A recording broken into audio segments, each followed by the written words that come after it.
Hi praise the lord. దేవుని పరిశుద్ధ నామానికి స్తోత్రం కలుగును గాక.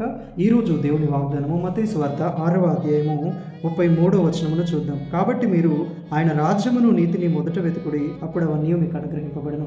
ఆమెన్. హల్లెలూయా. ప్రియమైన సహోదరి సహోదరులారా, మనలో చాలామంది వారి ప్రాణాన్ని గూర్చి, ఆహారాన్ని గూర్చి, వారి ప్రయాసాన్ని గూర్చి, సమయాన్ని గూర్చి, వారి పనులను గూర్చి ఇలా రకరకాలైనటువంటి వాటి గురించి వరి అయ్యేవారుగా ఉంటారు, అంటే చింతించేవారుగా ఉంటారు. ఒకవేళ మనం చూసినట్లయితే చాలామంది తల్లిదండ్రులు వారి బిడ్డల భవిష్యత్తు కొరకు, వారి కుటుంబము దేవునిలో కట్టబడాలని, వారి అప్పులు తీర్చబడాలని, అందరూ ఆరోగ్యంగా ఉండాలని ఎంతో ప్రయాసపడతారు, ఎంతో ప్రార్థిస్తారు, ఎంతో దిగులు చెందుతారు. అయితే దేవుని వాక్యం ఏమని సెలవిస్తుందంటే, నీవు మొదట నీతిని, దేవుని రాజ్యాన్ని వెతకాలంట.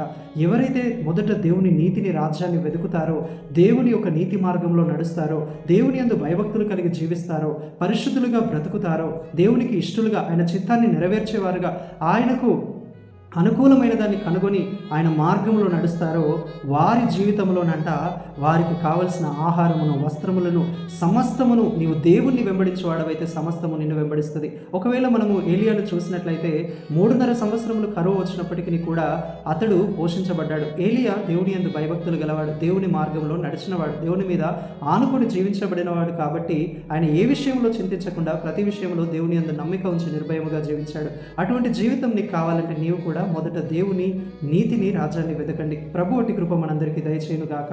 ఆమేన్. Praise the lord. May God bless you all.